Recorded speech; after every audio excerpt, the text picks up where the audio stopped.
So hey fellas, it's Christmas Eve as I record this, and this may not be a conventional plan I had, but between recovering from illness, I thought I would do another video in the whole I watched all of these movies this year. After the spawns, I got to the one about the X trilogy because why not? So, celebrating the 25th anniversary of the TV show and the 20th anniversary of the first movie. Here's a video on how I watched every SpongeBob feature film so far in 2024. So let's begin. The first movie came out during the holiday season 2004, coming off the tail end of the trend of making feature-length movies out of television animation, and easily one understood the assignments.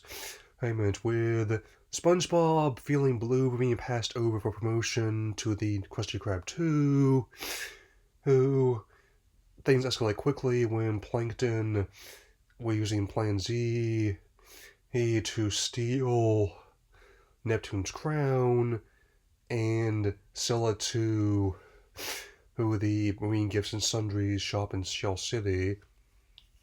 So, and as you might imagine, it definitely was one that, and on top of having the main cast and show reprise roles, it also had characters who was being given by celebrities.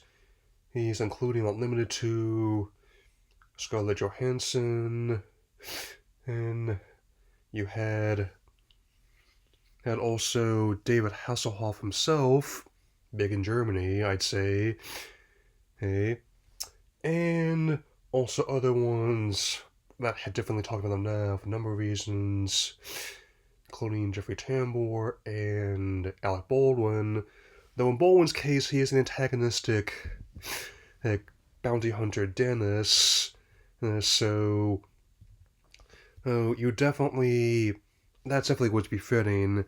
Let's just say the Wilsons never saw it coming at all. The soundtrack is also one that actually holds up really well over time.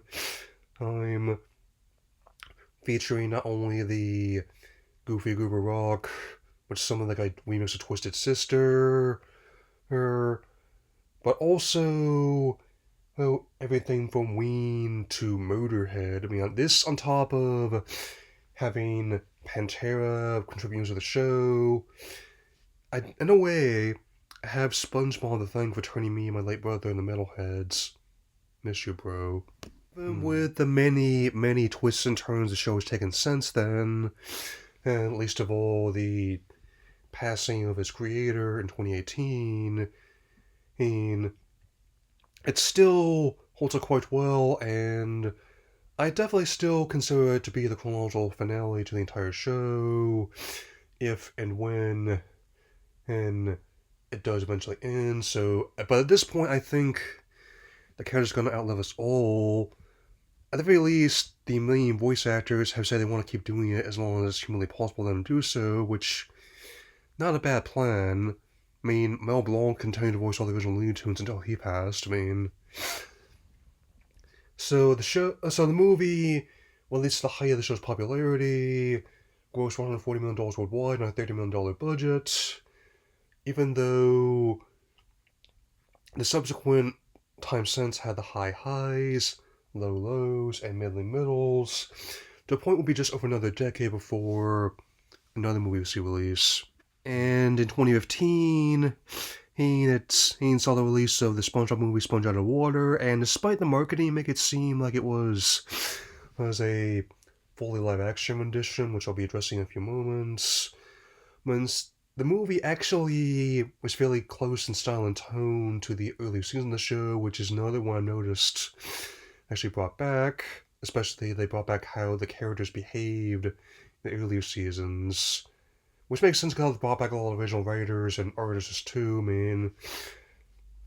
And one of the things I actually enjoy about this movie is just how surreal it gets at points, where there's a scene where he goes to see like the Watcher of the Planets, and even though Saturn, my favorite planet, and Neptune are gas giants, they somehow broke while he was on the can. It's and there's also a Stargate sequence of Star Wars 2001: Space Odyssey. I especially like the scene where Plankton gets inside SpongeBob's head and how his mind's eye, because of how cheery it is not something in the middle of lightly. And there's also a lot of scenes also oh oh be quite entertaining. I kind of tell Antonio Banderas is enjoying himself as the antagonistic Burger Beard who is called something like a reversal of Captain Jack Sparrow from Pirates of the Caribbean, and who actually succeeds in stealing the formula, albeit after going through a trap looks like something on a Monkey Island game even. He is another character that's not a bet would not be a bad LeChuck either, since and also of course the much memed scene where it's the moment their food supply is cut off, instant Mad Max apocalypse. There's actually quite a few who edits, even at the time, a whole Mad Bob Fury Pants, so to speak, which definitely gives you an idea what kind of headspace I'm in. Of course, they get super forms for the finale. Apparently, it was also going to originally involve Mirror Man and Barnacle Boy, but due to Ernest Borgnine's passing before production began, that was functionally rendered impossible. And the character's been more or less retired since he and Sam Conway passed too. But still, the super variant's also quite entertaining, I would say. And I can only imagine, like, given how they put all of the eggs in this, all the chips on this number, I can only imagine that someone in marketing got let go for that one. But either way, I actually still maintain this movie was a lot better than it was made out to be, and it grossed $325 million worldwide when it released in 2015 on a budget of $74 million. Okay, next up, 2021's SpongeBob movie, Sponge on the Run, in which SpongeBob has to rescue his beloved snail Gary from the lost city of Atlantic City, who and their leader, and more Spotify on Poseidon, wants to use the snail jelly to exfoliate his skin. And on top of being something like a backdoor pilot to that spinoff, which I still consider, I think it's been found out that the account was apocryphal, but that one, it definitely reminds me a lot of the Where's Gary episode of season 4, which many ways people come around to that one. Also isn't one of the best episodes of that season after the first movie. So, and while Poseidon may not eat or kill the snails like the old lady was implied to do, who in that episode, it's clear here that he is a very petty individual who will definitely raise Atlantis if he doesn't get what he wants. So not really a stretch anymore. Make your own assumptions. So rather like the animation style they went with here, I mean, something like the 2.5D look and feel towards the CG. I mean, the way it's the lighting, the color palettes, and even the movements are not being placed from digital animation at all. Granted, it's not quite as good as like the Spider-Verse films or even Paramount's own Team and TV Mayhem later in the decade, but it definitely gives the movie a unique look and feel, I'd say. And there's also some live action sequences that are every bit as enjoyably dank as you might expect.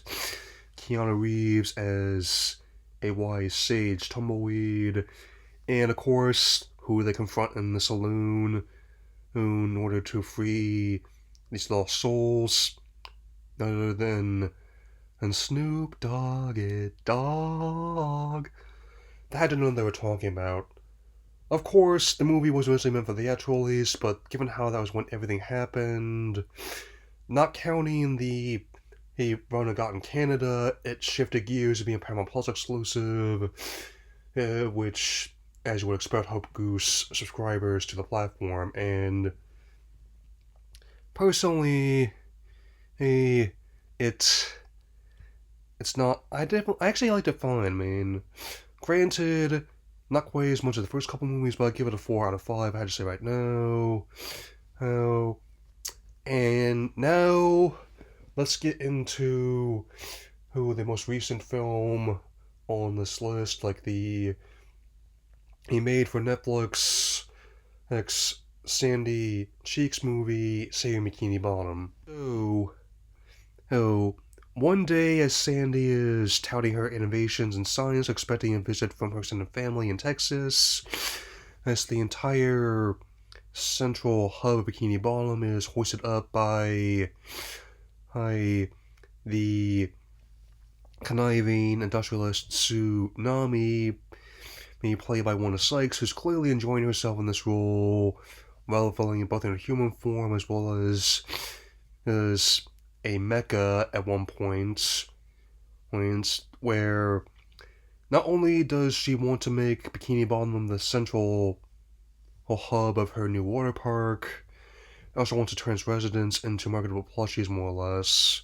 So, not really a stretch, I would say, but it's clear that her methods are a bit too extreme, say the least. And after some shenanigans with a couple twisters that have to make their way toward the labs, this water park in Galveston, and we also meet her extended family, given how they're a bunch of former circus performers. I mean, granted, we have been getting some more Sandy lore or in more recent episodes too, and I'm not totally surprised given that the acorn did not fall far from the oak tree on her regard either. Of course, it's another live-action animated hybrid film. While it may not be my favorite of that one, like, it's definitely no Roger Rabbit or like Paramount's own Sonic movies, but there is a method to the madness, to be sure. I'll say that much. I mean, like I said, it's not my favorite installment, but I actually end up enjoying myself a lot more than I thought I would, given how surreal the content got. I mean, even I don't even mind some of the stuff they did with the show so far, like how with Bob Camp being brought aboard the art team. Watch some of those, I can say to myself, yeah, I can tell Camp's fingerprints are on this artistically.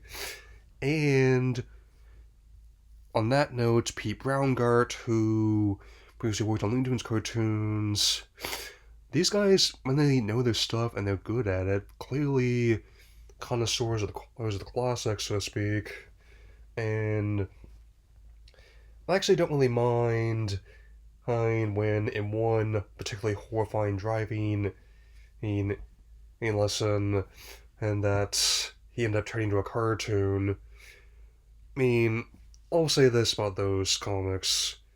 The Venn diagram between fans who are young boys and middle-aged motorheads into the cartoons is basically a circle. And, of course, it ends with the city being saved, and they end up having like a new three-ring circus as in Bikini Bottom as well.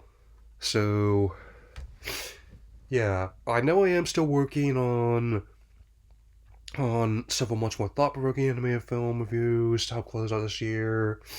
Just thought I'd get you your dose of silly before then. Also, not counting the recent leaks that almost a year in advance. There's going to be another one coming in 2025. If you ask me what I want out of that movie, I'd say easy. But it'd be good. I mean, even though these ones I just talked about very widely in quality, eh, I found some joy in all of them. That's what I've been trying to do a lot lately. And with that being the case, given how it's going to be opening opposite Avatar 3, Fire and Ash, maybe it'll be another case like the second movie in Puss in Boots: The Lost Wish, where both end up making money and getting acclaim for the visual innovations, will be for very different reasons. Anyway, that'll be all for now, and I'll see you all again very soon, so, season's greetings.